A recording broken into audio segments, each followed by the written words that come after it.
시편 79편은 교회 공동체가 하나님께 탄식하며 기도하는 내용입니다. 성전과 백성의 거주지가 파괴되고 백성이 죽임을 당하는 비참한 상황에서 부르짖었습니다.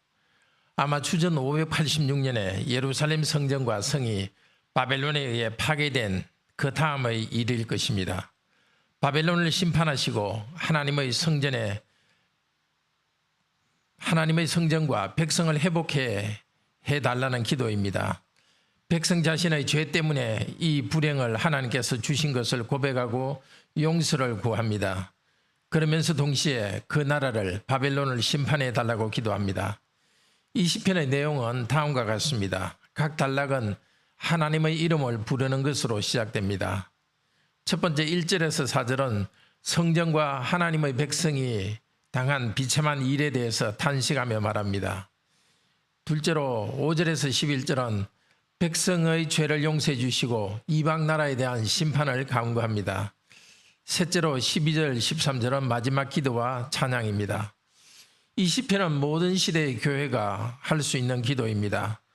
교회가 죄 때문에 하나님의 심판을 받을 때 성도는 겸손히 징벌을 받습니다. 동시에 하나님의 자비를 구하고 또 하나님의 교회를 흔드는 세력에 대한 심판을 기도합니다.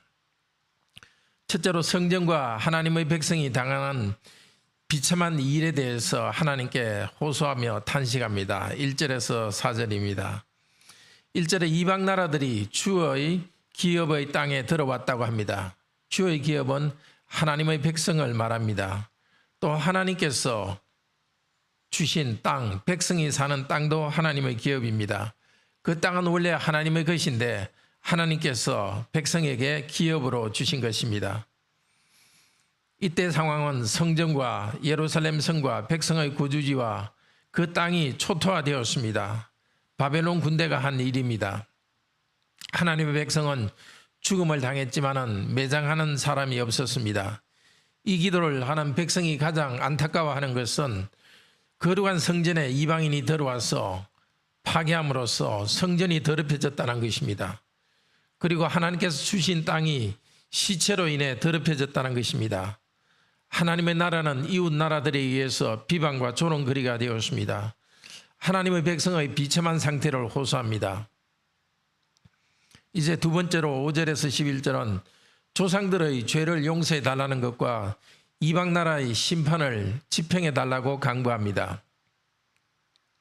5절에서 11절 내용입니다. 5절에 어느 때까지니까 여호와여, 계속되는 이 고통을 호소하며 죄를 자백합니다. 하나님께서 백성인 우리에게 노하셔서 심판하셨습니다.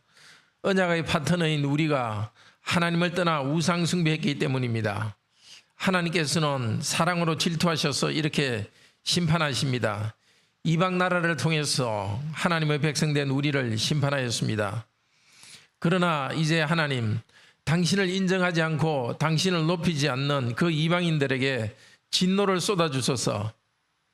하나님의 이름과 하나님이 선택하신 이스라엘 야곱을 위해서 이방을 심판하기를 원합니다.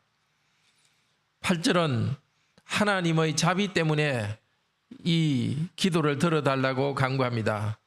8절은 말합니다. 우리 조상들의 죄악을 기억하지 마시고 주의 긍휼로 우리를 속히 영접하소서. 우리가 매우 가련하게 되었나이다. 구약교회가 하나님의 도우심을 간구할 자격이 없습니다. 조상들의 죄 때문에 자기들이 심판받는 것을 압니다. 이렇게 구원해 달라고 빌릴 수 있는 자격도 없습니다. 그러나 하나님 쪽에서 불쌍히 여기기 때문에 받아달라고 합니다. 우리 한국교회 또 우리 교회가 죄를 지어서 하나님께서 우리를 치실 때 우리도 이렇게 기도합시다. 우리의 어떤 선행이 아니라 오직 예수 그리스도 안에서 우리 죄를 사하시는 그 은혜로 우리를 회복시켜 주도록 기도합시다. 9절 10절 계속해서 죄 용서와 이방 나라에 대한 심판을 간구합니다. 9절은 우리 구원의 하나님이여 라고 하나님의 이름을 부르면서 계속 말합니다. 앞쪽에서 간구한 내용을 더 강하게 간구합니다. 도우소서 여호와여, 비명처럼 외칩니다. 우리를 건지시는 일을 통해서 우리 죄를 용서해 주신 것을 나타내 주시기를 구합니다. 죄를 용서하고 이방인으로부터 당하는 고난에서 건져주시는 것은 그 목적은 당신의 이름을 위해서입니다. 하나님께서 언약 백성을 회복시키시는 궁극적 목적은 하나님의 이름을 높이기 위해서라고 기도합니다. 이방 나라 사람들은 오만하게 말합니다. 너희 하나님이 도대체 어디에 있느냐? 이 말을 들을 때 하나님의 백성들은 자신을 종들이라고 하면서 하나님과의 관계를 더 생각합니다. 왕이신 하나님께서 그 종들의 흘린 피를 이방 나라에 복수해 주기를 간구합니다. 하나님의 백성은 바벨론의 감옥에 갇힌 것은 아닙니다. 그러나 남의 나라로 끌려간 사람들의 신세는 감옥에 갇힌 것과 같습니다. 하나님의 백성이 당하는 고통은 마치 하나님께서 죽이기로 작정한 사람이 당하는 것과 같습니다. 하나님의 앞에서 하나님의 긍휼을 의지하여 기도한 교회는 하나님께서 이 일을 행할 수 있는 능력이 있음을 말하면서 하나님의 일하심을 요청합니다. 12절에서 13절은 마지막 기도와 찬양을 드립니다. 주여, 우리 이웃이 주를 비방한 그 비방을 그들의 품에 7배나 갚으소서. 다시 주여 아도나이라고 주님의 이름을 부르면서 기도를 끝냅니다. 이웃 나라가 우리를 비방거리로 삼은 것이 얼마나 큰 고통이 되는지를 말했습니다. 이제는 그들이 준 고통보다 7배를 그들에게, 그 고통보다, 그 비방보다 7배를 그들이 당하게 해달라고 합니다. 7배는 충분히 많은 것을 말합니다. 충분히 많은 비방을 당하게 해달라고 간구합니다. 13절은 말합니다. 우리는 주의 백성이요 주의 목장의 양이니 우리는 영원히 주께 감사하며 주의 영예를 대대에 전하리이다. 13절에 우리는 당신의 백성이요 당신의 양이기 때문에 보호할 것을 확신합니다. 당신께 감사하겠습니다. 여기 당신의 영예는 당신이 찬양받으실 만함이라는 뜻입니다. 이것을 후손들에게 말해주겠다고 서원합니다.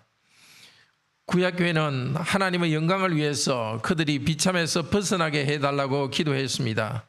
하나님께서 벗어나게 해주실 때 하나님의 영광을 찬송하는 것은 당연한 일입니다. 이렇게 찬송하겠다고 간구하는 성도는 여전히 주의 나라에 의해서 고통을 받는 상태입니다. 그러나 하나님께서 확신을 주셨습니다. 기도하는 교회 공동체에 하나님께서 확신을 주셨습니다. 탄식으로 시작한 이 기도는 하나님께 감사하는 것으로, 찬양을 서약하는 것으로 끝납니다. 하나님께서 반드시 이 기도를 들으신다는 확신 때문에 미리 감사하고 절구합니다. 사랑하는 형제자매 여러분, 하나님의 교회가 잘못했을 때 하나님께서는 교회를 징벌하십니다. 이 징벌이 세상에도 드러나서 세상은 교회를 조롱합니다.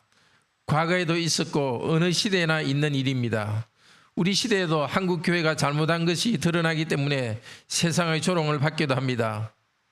하지만 외적으로 비참해 보이는 이 상황, 하나님의 백성이 징계당하는 모습이 하나님 나라의 끝은 아닙니다. 이 징계는 우리로 하여금 철저히 회개하게 하고 하나님의 은혜를 다시 구하게 하는 계기가 됩니다. 십자가를 의지하고 다시 하나님의 은혜와 용서를 구해야 할 것입니다.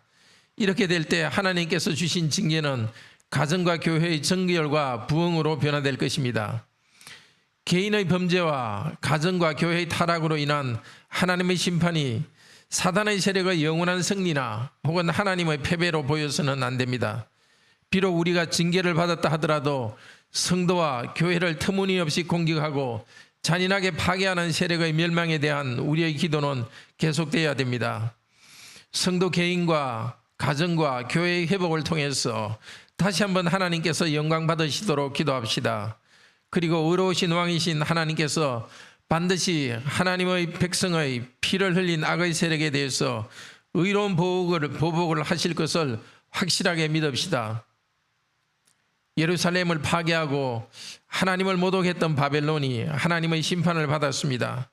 그처럼 교회를 공격하는 영적인 바벨론, 사단의 왕국은 반드시 멸망을 당할 것입니다. 예수님의 재림으로 완성될 새하늘과 새 땅이 올 때까지 교회의 죄에 대한 하나님의 심판과 또 그래서 당하는 세상의 조롱과 고난은 계속됩니다. 우리는 계속 하나님께 회개하면서 하나님께서 우리를 변화시키는 것에 대해서 감사하고 고난 가운데 참게 해주시는 은혜에 대해서 감사합니다. 환난 가운데 하나님을 즐거워하며 우리가 연단됨으로써 하나님의 이름이 명예롭게 되기를 기도합시다. 함께 기도합시다. 자비로우신 하나님, 구약 하나님의 백성이 우상 숭배하며 하나님을 배반했을 때 하나님은 바벨론을 하나님의 백성의 죄를 심판하시는 도구로 사용했습니다. 그러나 결국 바벨론도 하나님께서 망하게 하셔서 징벌하셨습니다. 우리의 죄와 죄에 대한 하나님의 징벌이 있을 때 세상은 이것을 즐거워하며 바라봅니다. 주님, 먼저 우리가 우리 죄를 고백하고 회개합니다. 예수님의 십자가의 희생과 하나님의 은혜 때문에 우리 죄를 용서해 주시고 주님의 심판의 손을 거두어 주소서. 교회의 죄와 심판을 보고 즐거워하는 사람들을 하나님께서 정당하게 징벌해 주소서. 우리는 회개하며 점점점 정결하게 하나님의 백성으로 변화되게 하소서. 지금 이 순간에도 이 세상의 여러 어려움에 있는 성도들을 도우시고 문제들을 해결해 주소서. 고난을 통해 연단되어서 더욱 주님의 형상으로 변화되어 가게 하소서. 오늘도 주님께 순종하고 주님을 뒤따라감으로써 세상의 소금으로서 빛으로서 세상에 선한 영향을 주는 삶을 살아가게 하소서. 주 예수 그리스도의 이름으로 기도드립니다. 아멘.